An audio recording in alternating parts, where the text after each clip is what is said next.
Hello दोस्तों, स्वागत है एक बार फिर से आप सभी का अभिनव आरएस अकेडमी के इस डिजिटल प्लेटफॉर्म पर। आज हम उपस्थित हैं राजस्थान को जाने प्रश्नोत्तरी सीरीज 9 के साथ। जी हाँ साथियों, जुड़ जाइए फटाफट। सभी लोग चैनल को शेयर कर दीजिए, सब्सक्राइब कर दीजिए जिन्होंने अभी तक सब्सक्राइब नहीं किया है। आज हमारी प्रश्नोत्तरी सीरीज 9 कुछ विशेष होने वाली है साथियों। तो सबसे पहले हम प्रश्नोत्तरी सीरीज 9 को शुरू करें, उससे पहले बारी आती है हमारी प्रश्नोत्तरी सीरीज 8 के विजेता घोषित करने की। जी हाँ, हम लोग आज 8वां दिन लगातार प्रश्नोत्तरी सीरीज के माध्यम से एक विजेता का अनाउंस कर रहे हैं और विजेता को गिफ्ट हैम्पर और नगद पुरस्कार डिजिटल प्लेटफॉर्म के माध्यम से हम लोग उनको ट्रांसफ़र करते जा रहे हैं। साथियों, आप भी जीत सकते हैं इसमें लकी ड्रॉ के माध्यम से। तो हमारी पहले चर्चा करते हैं प्रश्नोत्तरी सीरीज 8 के विजेता के बारे में। साथियों, प्रश्नोत्तरी 8 के विजेता आपकी स्क्रीन पर ये रहे। जी हाँ, प्रश्नोत्तरी 8 के विजेता है राम चौधरी। बहुत बहुत शुभकामनाएं बेटा राम चौधरी आपको। आप जीवन में अनंत ऊंचाइयां पाए, अनंत आप लोग सफलता प्राप्त करें। साथियों, आगे बढ़ते हैं हम लोग और हमारी शुरू करते हैं आज की प्रश्नोत्तरी 9। प्रश्नोत्तरी 9 के लिए पहला प्रश्न आपकी स्क्रीन पर ये रहा। वह झील जो राजस्थान का नंदन कानन कहलाती है। जी हाँ, नंदन कानन, ये ज्योग्राफी से आपके लिए प्रश्न है। नंदन कानन कहलाती है। साथियों, कल हम जुड़ नहीं पाए थे आपके साथ क्योंकि पिछले 2 दिन से तबीयत बहुत ज़्यादा ख़राब थी, इसलिए परसों तो फिर भी आप लोगों के साथ जुड़ना हुआ था। कल इतनी हिम्मत नहीं थी कि आपके लिए वीडियो लेक्चर्स रिकॉर्ड कर सकें, सारा सिस्टम अपडेट कर सकें, क्योंकि एक वीडियो रिकॉर्ड के लिए कम से कम 5 घंटे की आवश्यकता पड़ती है। तो साथियों, इतना समय कल था नहीं, बिल्कुल बॉडी साथ नहीं दे पा रही थी। आज जैसे तैसे थोड़ा सा ट्रीटमेंट लेके और आप लोगों के साथ लाइव आया हूँ। तो जुड़िए आप लोग, ज़्यादा से ज़्यादा बच्चे जुड़िए आज, और बड़े ही बेहतरीन तरीके से, बड़े ही बेहतरीन ढंग से हम लोग आज इस सीरीज़ को ज्वाइन करने वाले हैं। जवाब अपने कमेंट बॉक्स में जल्दी जल्दी कर दीजिएगा आप लोग, ताकि मेरी तबीयत एकदम ठीक हो जाए। आपके कमेंट जितने ज़्यादा होंगे उतनी जल्दी मेरी तबीयत ठीक होगी। नक्की झील, जयसमंद झील, सिलीसेड झील और चोपड़ा झील। सही जवाब फटाफट, जब तक उत्तर नहीं बताऊंगा जब तक कम से कम 50 के कमेंट नहीं आएंगे। फटाफट कमेंट कीजिए। नंदन कानन। साथियों, यहाँ पर जो आपका राइट आंसर होगा वो राइट आंसर होगा ऑप्शन सी। जी हाँ, सिलीसेड झील। आपकी जो सिलीसेड झील है, उस सिलीसेड झील को ही हम नंदन कानन के नाम से जानते हैं। कहाँ पर है सिलीसेड? जवाब दो, कमेंट करो फटाफट। सिलीसेड को पढ़ते हैं बेटा हम लोग। ये देखो, ये आपकी सिलीसेड झील का मनमोहक दृश्य है। साथियों, आपको बता दूं, यहाँ पर नाव की सवारी भी करवाई जाती है और बहुत तमाम बातें बताने वाला हूँ मैं। चारों तरफ से पर्वत श्रृंखलाओं से घिरी हुई ये झील है। बहुत मनमोहक दृश्य यहाँ पर आपको देखने को मिलेगा और शाम का नज़ारा तो यहाँ पर बहुत ही प्यारा होता है। साथियों, मैं बात करूँ आपके इस झील के बारे में, तो सबसे पहले बात आती है आपकी आपकी सिलीसेड झील के बारे में। तो जो सिलीसेड झील है, पहले तो मैं बात कर लूँ इसके निर्माण के बारे में। साथियों, इसका जो निर्माण था वो निर्माण करवाया गया था 1845 ईस्वी में। कब करवाया गया था निर्माण इसका? 1845 ईस्वी में। अच्छा, फिर बात आती है कि निर्माण किसने करवाया। तो साथियों, अलवर के एक महाराज हुआ करते थे, विनय सिंह। क्या नाम था? विनय सिंह। अलवर के महाराज विनय सिंह के द्वारा 1845 में कौन सी झील का निर्माण करवाया गया था? सिलीसेड झील, जिसको किस नाम से जानते हैं हम लोग? नंदन कानन के नाम से जानते हैं। अच्छा साथियों, एक बात और ध्यान से सुनिएगा, ये जो आपकी सिलीसेड झील है, ये राजस्थान में मीठे पानी की झील मानी जाती है। कैसी झील है ये? मीठे पानी की झील। कैसी झील मानी जाती है? मीठे पानी की झील। अगर मैं और बात करूँ सिलीसेड के बारे में, तो साथियों, यहाँ पर ये झील के किनारे पर, जी हाँ, इस झील से सटा हुआ जो भाग है, वहाँ पर एक बहुत ही भव्य महल का निर्माण करवाया गया है। वो भी महल बनवाया गया था विनय सिंह के द्वारा। अच्छा, विनय सिंह के द्वारा विनय सिंह की एक रानी थी शिला। जी हाँ, इस शिला के नाम पर ही तो इस झील का नाम सिलीसेड पड़ा था। और इस रानी को या इस रानी के लिए ही उन्होंने उस भव्य महल का निर्माण करवाया था। तो साथियों, अगर मैं बात करूं आपके इस झील के बारे में, 3-4 तथ्य और बड़े महत्वपूर्ण इस झील को लेकर ध्यान से समझिएगा। अगर सिलीसेट झील के बारे में आपसे पूछा जाए तो साथियों, यहाँ पर 2015 से, जी हाँ, बहुत ही महत्वपूर्ण बात बताने जा रहा हूँ, 2015 से यहाँ पर पॉन्टून व्यवस्था लागू की गई है। जी हाँ, क्या है ये पॉन्टून, देखते हैं। पॉन्टून व्यवस्था किसके द्वारा शुरू की गई है? तो राजस्थान जो पर्यटन विभाग है, उस पर्यटन विभाग, अच्छा, पर्यटन मंत्री कौन है राजस्थान के फिलहाल? देखिए, कमेंट करो फटाफट, राजस्थान के पर्यटन मंत्री कौन है? साथियों, यहां पर पॉन्टून व्यवस्था लागू की गई है। कब से लागू की गई है? 2015 से। प्रश्न पूछा जा सकता है, राजस्थान का वह प्राकृतिक स्थल जहां पर पर्यटन विभाग द्वारा पॉन्टून व्यवस्था लागू की गई है, तो कौन सा है वो? सिलीसेट झील। कौन सी झील में लागू की गई है? तो भी सिलीसेट झील। अब समझते हैं कि पॉन्टून झील आखिर है क्या। साथियों, इस पॉन्टून व्यवस्था के अंतर्गत राजस्थान पर्यटन विभाग ने एक सिस्टम लागू किया कि इस झील में चलने वाली जो नावें होंगी, उन नावों के ऊपर, जी हाँ, नाव का ऊपरी जो भाग है जो खुला रहता है, ढका हुआ होता नहीं है, उस ऊपरी भाग पर महल टाइप, जी हाँ, लकड़ी की महल नुमा आकृति बनाई जाएगी जो पर्यटकों को अपनी ओर आकर्षित करेगी। अलवर में पर्यटन को बढ़ावा देने के लिए पर्यटन विभाग द्वारा एक योजना चलाएगी जिसका नाम है पॉन्टून व्यवस्था या पॉन्टून योजना। ये तो बात हुई हमारी पॉन्टून योजना की या पॉन्टून व्यवस्था की। एक बात और सुनना साथियों सिलीसेट के बारे में। इस सिलीसेट में 2 प्रकार की मछलियां विशेष रूप से पाई जाती है। जी हाँ, ये अपने आप में एक अनूठी झील है जहाँ पर दोनों प्रकार की मछलियाँ ये पाई जाती है। एक मछली का नाम है रोहुन। कौन सी है? रोहुन कतला। एक तो है रोहुन और एक है कतला। साथियों, ये 2 मछली, अब आप समझ रहे होंगे या सोच रहे होंगे कि हमें मछली के बारे में गुरुजी क्यों बता रहे हैं आप। बेटा, ये सिलीसेट में पाई जाने वाली विशेष प्रजाति की मछलियां हैं जिनका नाम है रोहुन और कतला। क्यों विशेष प्रजाति है समझना। अगर किसी क्षेत्र में 2 बीमारियां होती है, देखो, बुखार में एक तो होता है डेंगू जिससे लाखों मौतें होती है हर वर्ष, एक होता है मलेरिया, प्रचलित बीमारी है जो कि मच्छर के कारण होते हैं, दोनों के दोनों। और मच्छर कहाँ पनपते हैं? ज़्यादातर अशुद्ध पानियों में। तो साथियों, ये जो मछलियाँ होती है ये इन मच्छरों को निगल जाती है, खा जाती है, और इसी कारण से इन झील में रोहुन और कतला मछलियों का उत्पादन किया जाता है। इसके बीज यहाँ डाले जाते हैं, इसके बाद में सारे राजस्थान में फैलाई जाती है, झीलों में, तालाबों में ये मछली की प्रजाति। तो ध्यान रखिएगा, सिलीसेट झील 3-4 चीज़ों से प्रसिद्ध है, 3-4 चीज़ों के लिए प्रसिद्ध है। पहली बात तो सिलीसेट झील का कहाँ पर स्थित है? तो अलवर में झील है। इसको किस नाम से जानते हैं? नंदन कानन, क्योंकि चारों तरफ जंगल फैला हुआ है, जंगल के बीच में ये झील है। इस झील की बात करो तो इसका निर्माण 1845 में करवाया था। मीठे पानी की झील है। निर्माण किसने करवाया था? विनय सिंह ने। किसके लिए, किसके नाम पर करवाया था? अपनी पत्नी जिसका नाम था शीला, उसके नाम पर इसका नाम करवाया था सिलीसेट। यहाँ पर कौन सी व्यवस्था लागू है? पॉन्टून व्यवस्था लागू है। पॉन्टून का मतलब है आपकी जो नाव है, नाव के ऊपर महल बनाए जाएंगे, लकड़ी के महलनुमा आकृतियां बनाई जाएगी। ये थी आपकी सिलीसेट झील। अगला प्रश्न, चलते चलते आप सिलीसेट के और दर्शन कर लीजिए। अगला प्रश्न आपकी स्क्रीन पर ये रहा। जी हाँ, किस पुस्तकालय में, पुस्तकालय का नाम पूछ रहा है यहाँ पर। पुस्तकालय का मतलब तो आप जानते होंगे, एक होता है वाचनालय, एक होता है पुस्तकालय। पुस्तकालय और वाचनालय अमूमन आजकल एक ही होने लगे। पुस्तकालय का मतलब होता है जहाँ पर पुस्तकें रखी, और वाचनालय का मतलब बैठकर पेपर पढ़ा जा सके।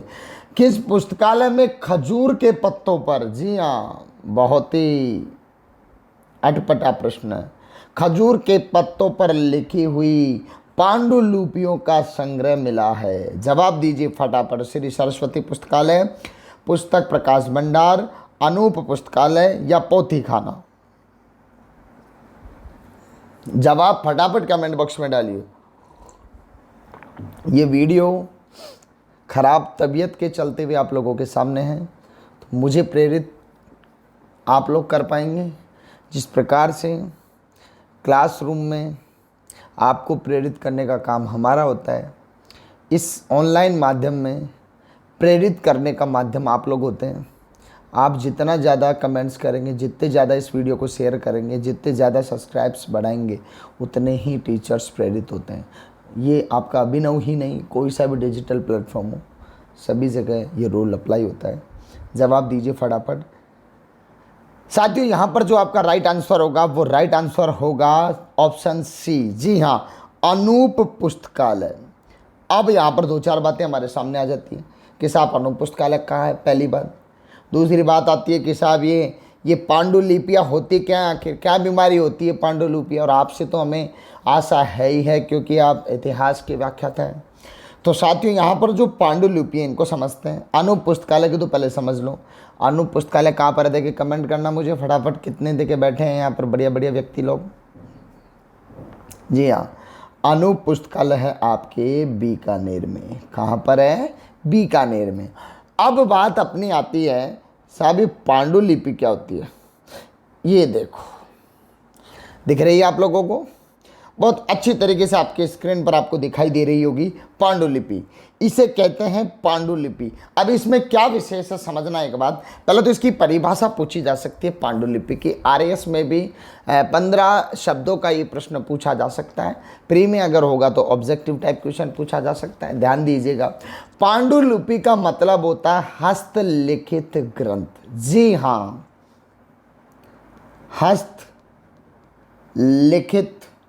ग्रंथ, वह ग्रंथ जिसे हाथ से लिखा गया हो, हाथ से लिखा गया हो, वो ग्रंथ क्या कहलाएगा?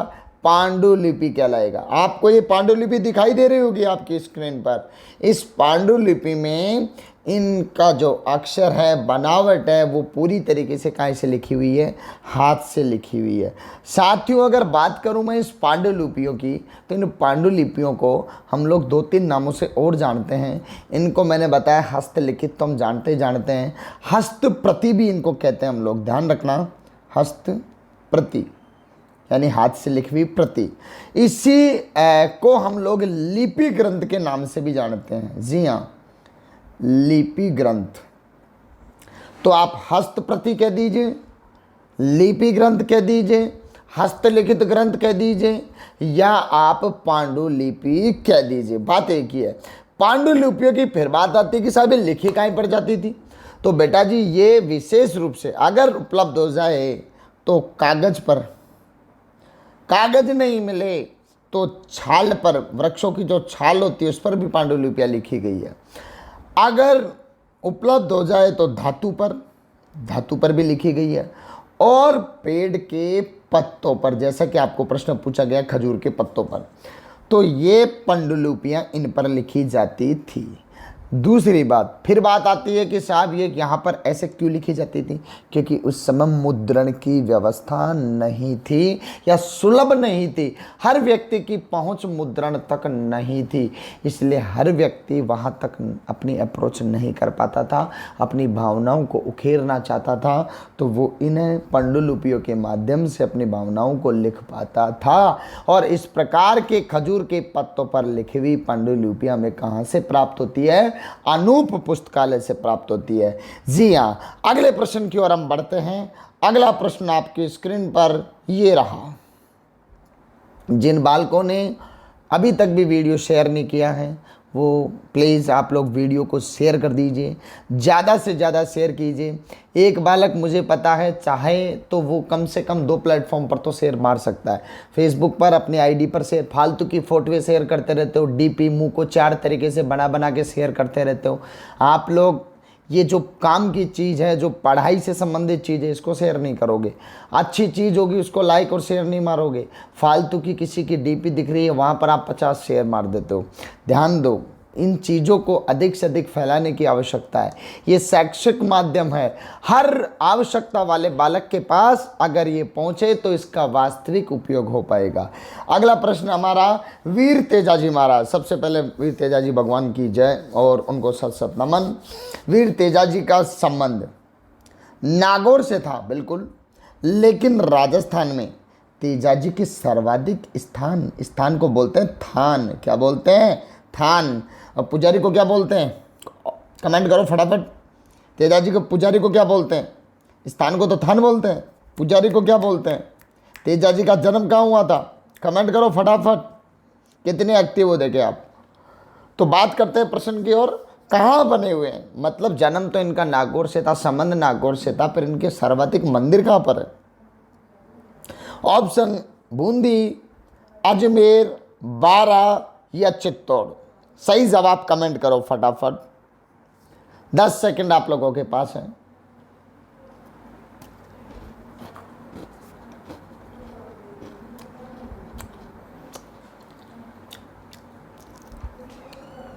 जी हाँ साथियों, यहां पर जो राइट आंसर होगा वो राइट आंसर होगा ऑप्शन बी।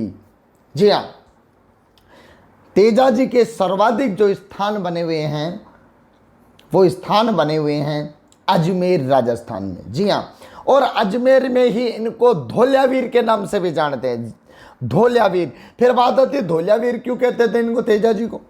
साथियों अगर मैं बात करूं धोलियावीर के बारे में तो इनका जन्म जिस गोत्र में हुआ था, नागवंश से माना जाता है इनको।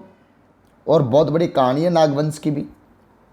किसी दिन तेजाजी का हम लोग चर्चा करेंगे, वीडियो बोर्ड के माध्यम से अगर बनाएंगे उस दिन बड़ा ही ज़बरदस्त तरीके से पढ़ेंगे इस टॉपिक को। तेजाजी का बहुत मनमोहक टॉपिक है, बहुत ही इंटरेस्टिंग टॉपिक है। मैं कहता हूँ 2 घंटे का वीडियो होगा, आप लोग अपनी निगाह नहीं हटा पाओगे वीडियो से। इतना प्यारा वीडियो इस पर बनाया जा सकता है तेजाजी पर। नागवंशीय जाट थे, परंतु इनका जो गोत्र था वो गोत्र था धोलिया गोत्र। ये धोलिया गोत्र के जाट थे, इसलिए अजमेर में इनको धोलियावीर भी कहते हैं। क्या कहते हैं जी? धोलियावीर कहते हैं। साथियों अगर मैं बात करूं तो 11वीं शताब्दी में इनका जन्म हुआ था। 11वीं शताब्दी में बड़े प्रसिद्ध थे तेजाजी। कौन सी शताब्दी में था इनका संबंध?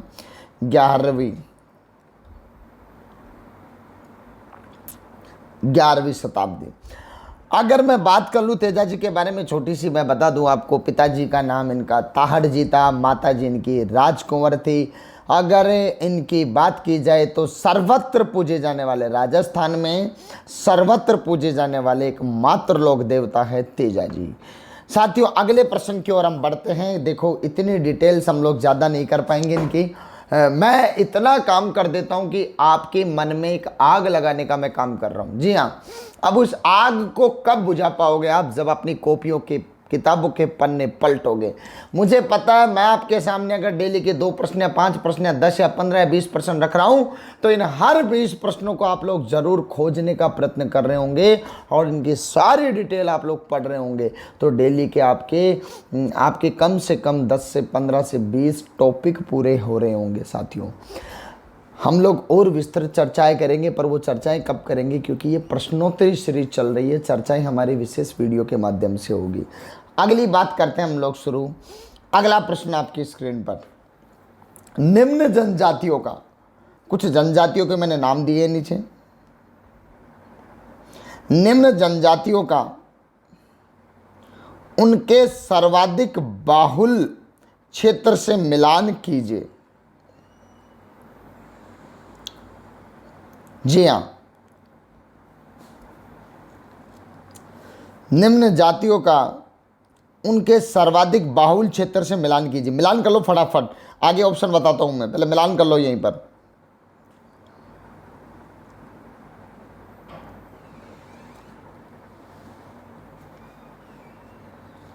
यहां पर एक चीज और लिख लो आप लोग, नीचे इधर ई लिख लो, और ई में एक काम और करो, ई में आप कथोड़ी और लिख लो,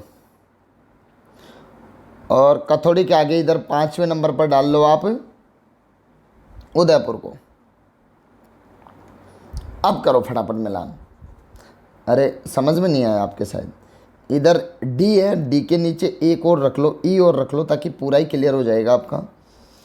और ई में रख लो आप कथोड़ी जाति, कथोड़ी जनजाति, और इसके आगे जैसे 4 है तो 4 के नीचे 5 रख के और लिख दो उदयपुर। अब करो मिलान फटाफट। भील, मीणा, गरासिया, सैरिया, कथोड़ी, लगभग सारी जनजातियां हो गई है। इधर इनके सर्वाधिक बाहुल्य का मतलब है कि ये जाति सर्वाधिक कहाँ पर पाई जाती है। जैसे भील सर्वाधिक कहाँ मिलते हैं राजस्थान में, तो इधर दे रखे हैं उदयपुर, बारा, सिरोही, जयपुर और उदयपुर। आपके ऑप्शन आपके स्क्रीन पर ये रहे, आप देखिए आप, और राइट आंसर करें फटाफट।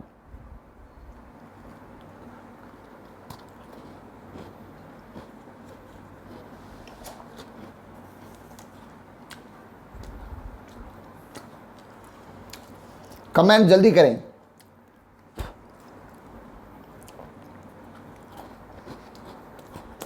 साथ ही यहां पर राइट आंसर होगा ऑप्शन सी। जी हां, क्रम होगा 5 4 3 2 1। कैसे, वापिस चलते हैं पीछे ताकि याद हो जाए आपको। देखो यहां पर 5 नंबर पर क्या लिखा था मैंने, उदयपुर, और इधर ई पे क्या लिखा था मैंने, कथौड़ी। अब समझना, यहां पर बताया उन्होंने ए में 5, ए में 5 का मतलब हो गया भील कहां पर है, उदयपुर में। भील सर्वाधिक कहां पर है, उदयपुर में। मीणा, बी में क्या था उधर ऑप्शन 4, तो इधर मीणा सर्वाधिक कहां पर हुए, जयपुर में। सी में क्या था 3, गरासिया, गरासिया कहां पर हुए, सिरोही में। डी में क्या था 2, सहरिया कहां पर हुए, 12 में। ऑप्शन ई में क्या था 1, मतलब कथौड़ी कहाँ हुए, उदयपुर में। समझ में आई आप लोगों को। दोबारा स्क्रीन नहीं देखेंगे, आंख बंद करके जवाब देंगे केवल सुनते हुए। भील सर्वाधिक कहां पर, वेरी गुड, उदयपुर। आंख बंद करके, स्क्रीन नहीं देखेंगे बिल्कुल। भील कहां पर, उदयपुर। मीणा कहां पर, जयपुर, वेरी गुड। गरासिया कहां पर, सिरोही। सहरिया कहां पर, 12।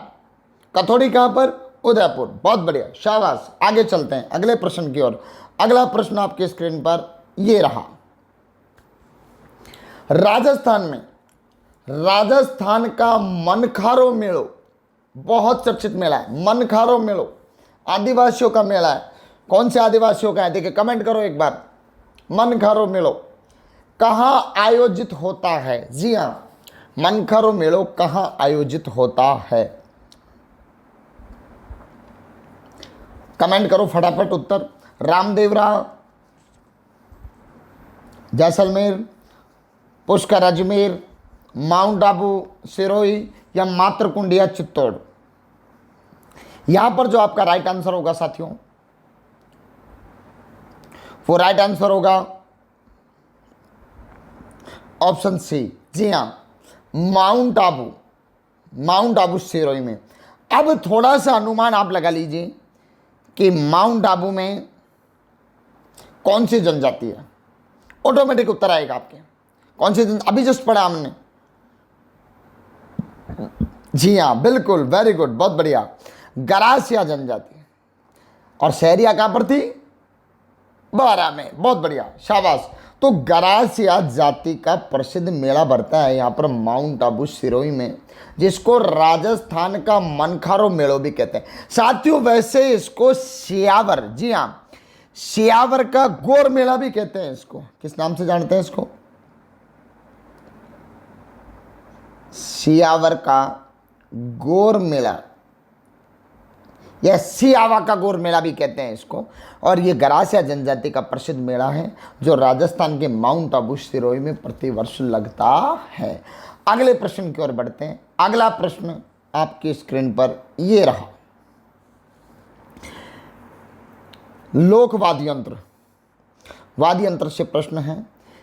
बिना किसी वाद्य यंत्र के, जी हाँ, बिना किसी वाद्य यंत्र के किया जाने वाला राजस्थान का नृत्य कौन सा है। बिना किसी वाद्य यंत्र के किया जाने वाला, वाद्य यंत्र के किया जाने वाला राजस्थान का नृत्य कौन सा है। उस नृत्य का नाम बताना। अमूमन लोक नृत्यों के साथ में वाद्य यंत्रों का प्रयोग किया जाता है, पर एक ऐसा लोक वाद्य नृत्य है जिसमें किसी भी प्रकार के वाद्य यंत्र का प्रयोग नहीं किया जाता। लूड़ नृत्य, वालर नृत्य, कूद नृत्य या मंदलिया नृत्य। जब आप कमेंट कीजिए फटाफट। अच्छा, मैं बीच में एक बात पूछना चाहूँगा आपसे, सभी लोग ध्यान से सुनिएगा।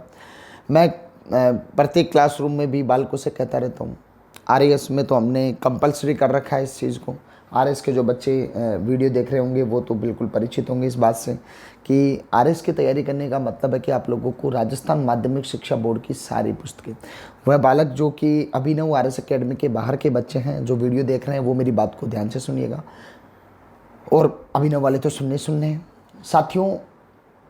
आरएस में आपका जो नींव जो स्ट्रक्चर तैयार होता है वो तैयार होता है राजस्थान माध्यमिक शिक्षा बोर्ड से।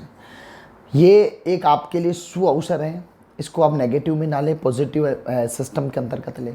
इस छुट्टियों के दौरान क्योंकि बच्चों को समय नहीं मिल पा रहा था, मैं हमेशा क्लास में जब भी जाता था बालकों से एक ही बात पूछता था कि माध्यमिक शिक्षा पूरी हो गई क्या आप लोगों की।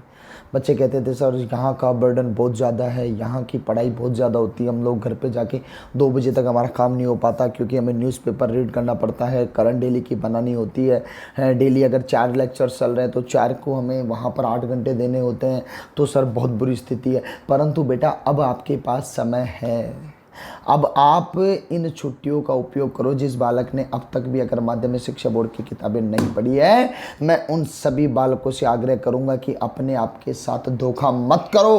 कब तक धोखा दोगे आप अपने आप को? अब तक भी अगर आप लोगों ने राजस्थान माध्यमिक शिक्षा बोर्ड की किताबें नहीं पढ़ी है तो पढ़ डालो, क्योंकि लॉकडाउन हो सकता है 15 दिन, 20 दिन, 25 दिन और आगे बढ़ जाए। ये दिन और ये समय आप लोगों के पास जीवन में वापस कभी नहीं आएंगे और आने भी नहीं चाहिए। ईश्वर से ऐसी मेरी प्रार्थना और कामना है।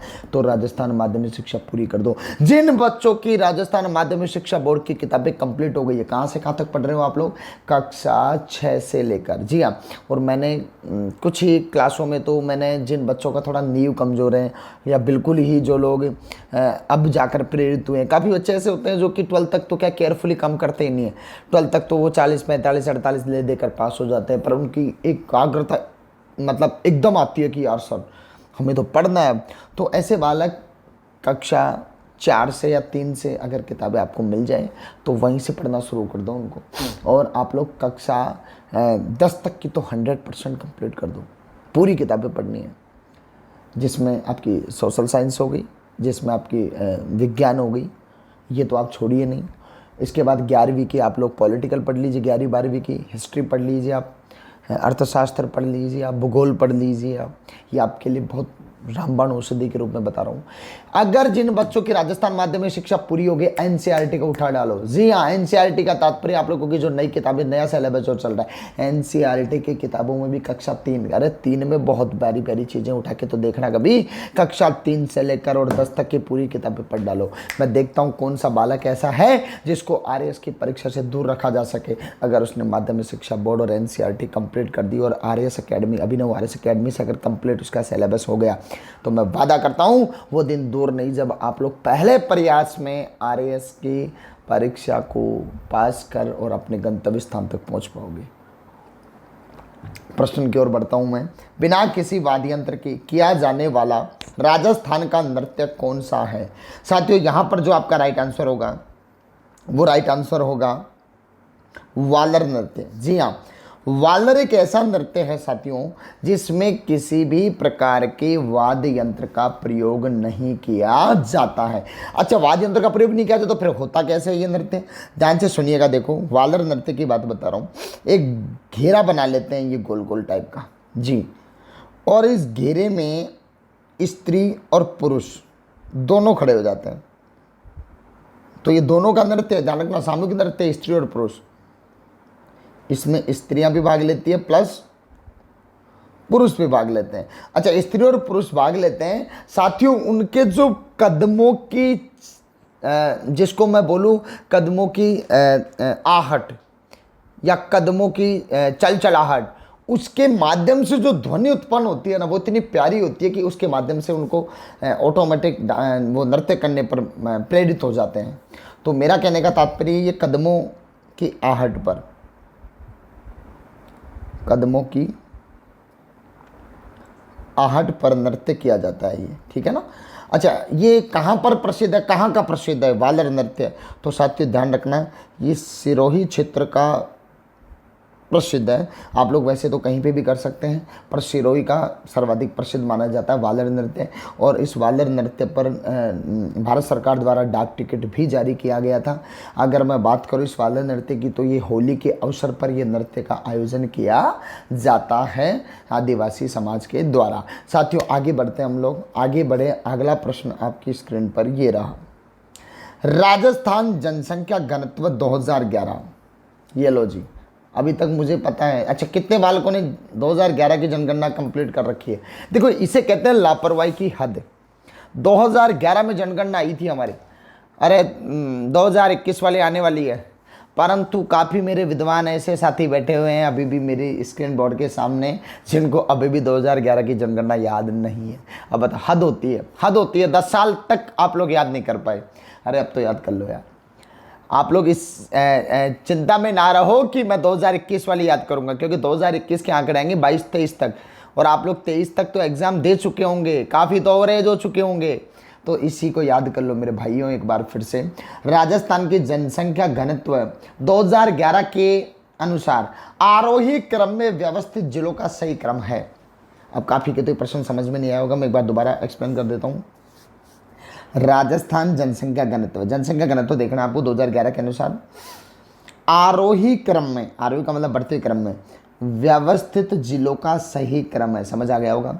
इनमें से ऐसा क्रम छांटना है जिनमें जनसंख्या घनत्व जिनका ज़्यादा है वो पहले हो, फिर उससे कम, फिर उससे कम, फिर उससे कम, ऐसे जमे हुए हो जिले, वो जिला क्रम आपको याद रखना है और यहाँ पर जवाब देना है। व्यवस्थित जिलों का सही क्रम, ऑप्शन कोटा, अजमेर, गंगानगर, चूरू, या फिर जयपुर, भरतपुर, दौसा, अलवर, या फिर जयपुर, अजमेर, अलवर, दौसा, या फिर अलवर, दौसा, अजमेर, चूरू। राइट आंसर फटाफट कमेंट करो जल्दी, 10 सेकंड का समय है। Your time start now. 1 2 3 4 5 6 7 8 9 10। यहां पर बेटा आपका जो राइट आंसर होगा वो राइट आंसर होगा ऑप्शन बी। जी हाँ, जयपुर, भरतपुर, दौसा, अलवर। ऐसे कैसे कह दिया गुरुजी आपने? ध्यान से समझो। देखो, पहले तो मैं बात करूं जनसंख्या घनत्व। क्या होता है जनसंख्या घनत्व? बताओ मुझे एक बार। अरे जनसंख्या घनत्व का मतलब होता है एक वर्ग किलोमीटर में, एक वर्ग किलोमीटर परिधि में निवास करने वाले व्यक्तियों की कुल संख्या क्या कहलाती है? जनसंख्या घनत्व। प्रति वर्ग किलोमीटर में, वर्ग किलोमीटर की बात हो रही है ना। तो हमारा यहाँ का जो जनसंख्या घनत्व है राजस्थान का, वो जनसंख्या घनत्व कितना है? 200। राजस्थान का जनसंख्या घनत्व कितना है? 200। अब मैं बात करूं अगर आपके सर्वाधिक जनसंख्या घनत्व वाले जिले की, तो वो आपका जयपुर है। तो जयपुर का जनसंख्या घनत्व कितना है? पहले तो ये बताओ मुझे, जयपुर का जनसंख्या घनत्व कमेंट करो फटाफट। 595। जयपुर का जनसंख्या घनत्व कितना है? 595। फिर इससे डाउन पे आता है भरतपुर। जी हाँ, 503 के साथ। तो 2 जिले ऐसे हैं राजस्थान में, ये भी प्रश्न पूछा जा सकता है। 2 जिले ऐसे हैं राजस्थान की जनसंख्या जिनका जनसंख्या घनत्व 500 से अधिक है। जी हाँ, 500 से अधिक जनसंख्या घनत्व वाले जिले कितने हैं? 2। तो जयपुर का 595, भरतपुर का 503 और दौसा का 476। जी हाँ, 476। क्षेत्रफल यहाँ का थोड़ा सा कम है, इसलिए यहाँ का जनसंख्या घनत्व ठीक ठाक है। अलवर की बात करूँ तो 438 यहाँ का जनसंख्या घनत्व है। ये तो रहा साथियों आपके प्रश्न का जवाब। सर्वाधिक जनसंख्या घनत्व वाला जिला पूछे तो जयपुर, 500 से अधिक जनसंख्या घनत्व वाले जिले पूछे तो 2 है, जयपुर और भरतपुर। राजस्थान का जनसंख्या घनत्व पूछे तो कितना आप लोगों का? 200। सबसे कम जनसंख्या घनत्व वाला जिला पूछे तो उत्तर होगा आपका जैसलमेर, और जैसलमेर का जनसंख्या घनत्व याद सबको रह जाएगा 17। सबसे सरल यही है प्रश्न आपका, सबसे सरल प्रश्न है जैसलमेर का जनसंख्या घनत्व याद करना। कितना है बताओ मुझे एक बार? 17। अब मैं एक बार मिटा रहा हूँ स्लाइड को, आप मुझे देंगे जवाब फटाफट अगले क्रम में। अब बताओ मुझे राजस्थान का जनसंख्या घनत्व कितना है? जवाब दो फटाफट। अरे बोलो बोलो, लगना चाहिए मैं सामने खड़ा हूँ आपके छड़ी लेकर। हाँ, RS वाले बच्चे तो बोले सर छड़ी से पीटना शुरू कर दो। आने वाले समय में एक ऐसा ही क्या कहते हैं उसको, एक गुरु आश्रम में स्थापित करने वाला, ये मेरा ख्वाब भी है कि आप लोगों को वास्तव में वही छड़ी वाली याद दिला दूं जो गवर्नमेंट विद्यालयों में हम लोग करते थे है नहीं, वहाँ पर भी अब तो बंद कर दिया गया RTE के माध्यम से। राइट टू एजुकेशन, शिक्षा का अधिकार नियम ऐसा लाए हैं। चलो बताओ मुझे फटाफट, राजस्थान का जनसंख्या घनत्व कितना है? 200। Very good. राजस्थान में जनसंख्या घनत्व में सबसे जो सर्वाधिक जनसंख्या घनत्व वाला जिला कौन सा है? जयपुर। जयपुर का बताओ मुझे कितना है जयपुर का जनसंख्या घनत्व फटाफट? Very good, 595। भरतपुर का 503। Very good. दौसा का 476। अलवर का 438। तो पहले नंबर पर कौन आया? जयपुर। दूसरे पर भरतपुर। तीसरे पर दौसा। चौथे पर अलवर। तो क्रम क्या हो जाएगा हमारा आरोही का? जयपुर, भरतपुर, दौसा, अलवर। जयपुर, भरतपुर, दौसा, अलवर। और सबसे कम पर पूछेगा तो जैसलमेर। कितना है? 17। Very good. अगले प्रश्न की ओर हम लोग बढ़ते हैं। अगला प्रश्न आपकी स्क्रीन पर ये रहा। जी हां, एक व्यक्ति बिना विधानमंडल, ये प्रश्न करंट का मान लीजिए, पॉलिटिकल का मान लीजिए, वर्तमान के मुद्दों पर आधारित सबसे बेहतरीन प्रश्न।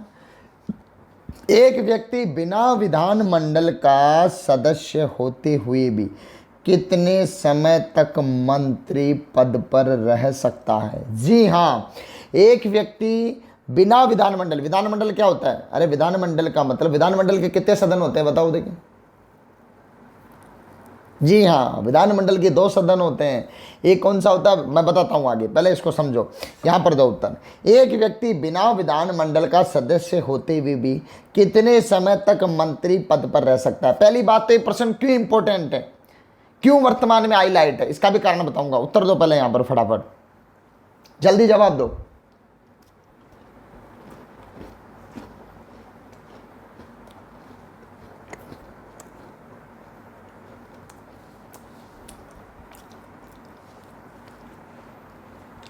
कमेंट अभी आए नहीं, 50 कमेंट आए, फटाफट कमेंट करो। इस जवाब पर 100 कमेंट आने चाहिए।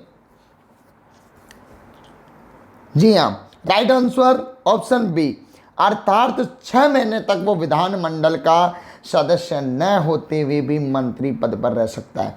अब देखो, पहले समझो बात को। पहली तो बात विधानमंडल की। विधानमंडल साथियों, विधानमंडल क्या 2 सदनीय होता है, 2 सदन हो सकते हैं इसके। एक होता है इसका विधान परिषद और एक होता है विधानसभा। ये विधानसभा तो संपूर्ण राज्यों में है, परंतु विधान परिषद जो है ये दूसरा सदन है, जो इसको उच्च सदन, ये उच्च सदन कहलाता है। जैसे सेंट्रल में संसद, वैसे यहाँ पर क्या हो गया? विधानमंडल। काफ़ी बार प्रश्न पूछा जा सकता है, संसद के समकक्ष राज्य की इकाई है। ऑप्शन में विधानसभा, विधान परिषद, विधानमंडल या उपयुक्त में से कोई नहीं। आप लोग जवाब पक्का दोगे विधानसभा। अरे विधानसभा नहीं, विधानमंडल। वहाँ पर जैसी लोकसभा है वैसी हमारे यहाँ पर क्या है? वहाँ की लोकसभा और हमारी यहाँ की विधानसभा, वहाँ की राज्यसभा और हमारे यहाँ की विधान परिषद, ये समान होती है ना, ये समकक्ष होती है। तो विधान परिषद हमारे राजस्थान में जैसे बात हो रही है हमारी, वैसे पूरे भारत में विधान परिषद मात्र 7 राज्यों में स्थापित की गई है। कितने राज्यों में है विधान परिषद? 7 साथियों। परंतु विधानसभा संपूर्ण राज्यों में स्थित है। अब बात करूँ मैं, देखो आपकी विधान मंडल की। विधानमंडल के मैंने 2 बताए, विधान परिषद और विधान सभा।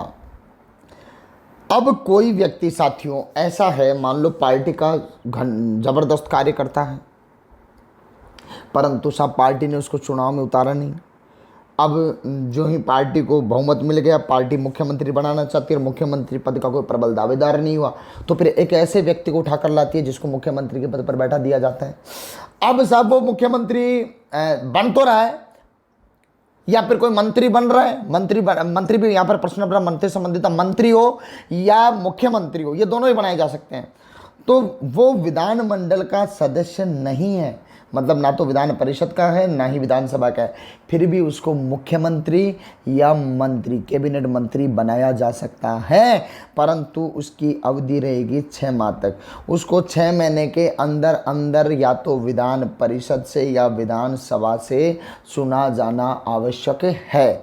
साथियों ध्यान रखना, हमारे जो मनमोहन सिंह जी प्रधानमंत्री हुआ करते थे, उसका संबंध लोकसभा से नहीं था, वो राज्यसभा से चुने जाते थे हमेशा, और फिर भी प्रधानमंत्री थे। वैसे यहाँ पर है कि 6 महीने के अंदर अंदर। अब ये मामला क्यों करंट में, अब देखिए ध्यान रखना, महाराष्ट्र की बात करता हूं मैं। महाराष्ट्र, रातों रात देवेंद्र फडणवीस ने शपथ ले ली राज्यपाल के सामने। महाराष्ट्र में देवेंद्र फडणवीस ने शपथ ली और भारतीय जनता पार्टी की सरकार बन गई साहब वहां पर। परंतु हुआ क्या, 2 से 4 दिन में सत्ता वापस परिवर्तित हुई और उनको बहुमत वो अपना साबित नहीं कर पाए।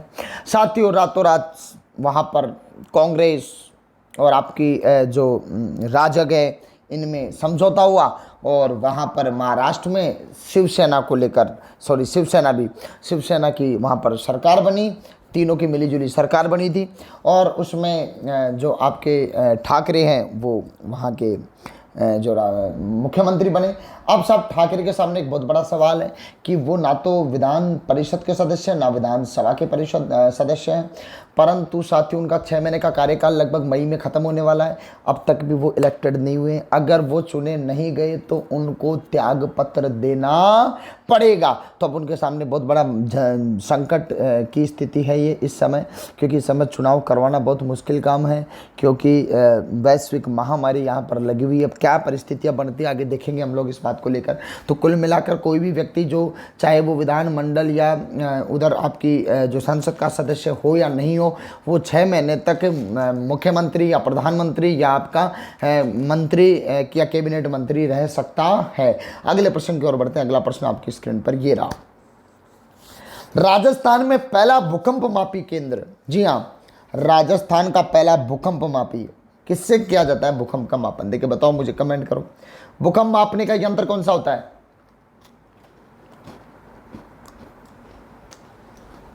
जल्दी कमेंट करो। Very good, very good.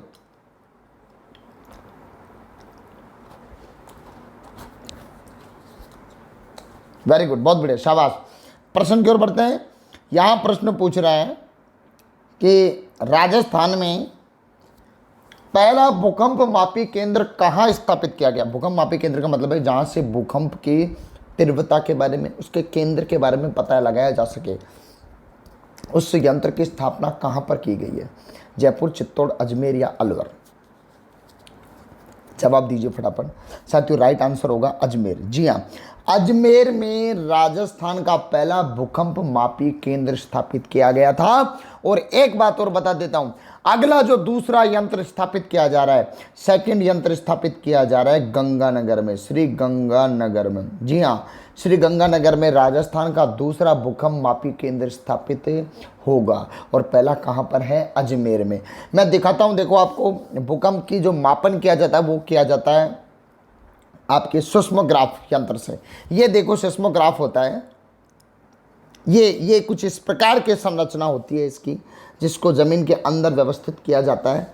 ये इसका पूरा मॉल्स और सपोर्टिंग वगैरह वगैरह सारा सिस्टम है। और मैं अगली स्लाइड में दिखाऊंगा आपको। देखो ये आपका भूकंप मापी यंत्र है। इसको पृथ्वी की सतह पर स्थापित किया जाता है, सतह के अंदर स्थापित किया जाता है, और इसके माध्यम से जाना जाता है भूकंप का केंद्र कौन सा था, भूकंप की तीव्रता कितनी थी। जैसे हमारे पास तुरंत दूसरे दिन डिटेल आ जाती है कि इतना इतना इतना मतलब भूकंप था। और देखिए आप लोग इस प्रकार से, देखो इसको ज़मीन के अंदर इसको स्थापित किया जाता है। भूगर्भिक थर, प्रस्तर भ्रंश, कायांतरंग, मृदा, पृष्ठ तरंग, संरचना, और इनके माध्यम से तमाम हमारे पास जानकारी आती रहती है। साथियों एक बात और ध्यान रखना, पूर्व सूचना। अगर आपसे प्रश्न पूछा जाए कि भूकंप की पूर्व सूचना के लिए कौन सा केंद्र स्थापित किया गया या केंद्र कहाँ स्थापित किया गया है? तो पूर्व सूचना के लिए जवाब होगा आप लोगों का चित्तौड़। जी हाँ, रावतबाड़ा चित्तौड़ में स्थापित किया गया एक भूकंप यंत्र जिससे पूर्व सूचना प्राप्त हो जाती है हमें, है ना। कुछ सिंबल्स हमें प्राप्त हो जाते हैं कि ऐसा ऐसा भूकंप आ सकता है या भूकंप के झटके देखे जा सकते हैं। और भूकंप मापने का जो यंत्र है वो स्थापित किया गया अजमेर, दूसरा स्थापित होगा आपके श्रीगंगानगर में। अगला प्रश्न की ओर बढ़ते हैं। अगला प्रश्न आपकी स्क्रीन पर ये रहा। करंट से प्रश्न है फीफा विश्व कप। जी हाँ, फीफा विश्व कप होने वाला है 2022 में। इसका आधिकारिक कार्यक्रम घोषित हो चुका है। फीफा विश्व कप 2020 का आयोजन कहाँ किया जाएगा? जवाब दीजिए फटाफट। भारत में, चीन में, कतर या ब्राजील? फीफा विश्व कप 2022 कहां पर आयोजित होगा? राइट आंसर होगा साथियों कतर। जी हां, राइट आंसर होगा कतर। कतर के दोहा शहर में ये आयोजित हो रहा है। और अगर मैं बात करूं तो हाल ही में इस फीफा विश्व कप का अगर मैं बात करूं तो जो आधिकारिक लोगो है, जी हाँ, फीफा विश्व कप 2022 का जो आधिकारिक लोगो है उसका अनावरण किया गया है। और लोगो देखो कैसा दिखता है, देखिएगा आप लोग स्लाइड में। जी हाँ, ये है फीफा विश्व कप 2022 का आधिकारिक लोगो। 8 जैसा कुछ दिखाई देता है, ये 8 जैसी संरचना है। ऐसा बताया जाता है यहाँ पर 8 की संरचना इसलिए रखी गई है क्योंकि ये कतर के 8 स्टेडियमों में आयोजित होगा ये विश्व कप। तो 8 स्टेडियमों का प्रतिनिधित्व ये करने वाला है, इसलिए इसका लोगो डिजाइनिंग इस प्रकार का किया गया है। जी हाँ, दोहा शहर में ये आयोजित होगा। और मैं बात करूं तो आपका जो कतर है साथियों, ये कतर जहां पर आयोजित होने वाला है विश्व कप फीफा वर्ल्ड कप 2022, इस कतर की बात करूं तो पैसे की दृष्टि से बहुत धनाढ्य प्रदेश है। कारण है क्योंकि तेल का उत्पादन बहुतायत मात्रा में होता है। विश्व की बात करूं तो संपूर्ण विश्व में तीसरा सबसे बड़ा तेल उत्पादक देश माना जाता है कतर। तो साथियों यहाँ पर कतर में हम लोग देखेंगे 2022 में विश्व कप 2022 का फीफा। जी हाँ साथियों, ये थी आपकी प्रश्नोत्तरी सीरीज आपकी 9। और मैं आशा करता हूँ आप सभी लोगों को ये बेहतरीन तरीके से आपके लिए कारगर साबित हो रही होगी। अगर आप इस सीरीज़ को और भी बेहतरीन तरीके से देखना चाहते हैं तो अपने सुझाव आप मुझे कमेंट कर सकते हैं, और इसमें क्या बदलाव चाहते हैं आप, और इसको किस तरीके से बेहतरीन बनाया जा सके। साथियों अधिक से अधिक इस वीडियो को आप लोग शेयर कीजिएगा। मैं सीधे से शब्दों में आप लोगों से कहता हूं कि आप लोग इसको ज़्यादा से ज़्यादा लोगों तक पहुंचाने का कार्य कीजिएगा, ताकि हमारा ये जो पुनीत कार्य है, इस पुनीत कार्य में अधिक से अधिक लोग भागीदार बन सकें, ज़्यादा से ज़्यादा लोग जुड़ सकें। बहुत सरल कार्य, ज़्यादा कुछ नहीं करना आपको, कोई परिश्रम नहीं करना आपको, केवल अपनी अंगुली का प्रयोग करना है। अंगुली का प्रयोग करते हुए स्क्रीन पर जाते और आपको शेयर के बटन पर ऑप्शन क्लिक करना है, शेयर करना है, इसको सब्सक्राइब करना, बेल आइकन का चित्र दिया हुआ है। काफ़ी लोग देखे थे सर बेल आइकन हमारे पास नोटिफिकेशन पहुंचता ही नहीं, ये वीडियो आ जाता है।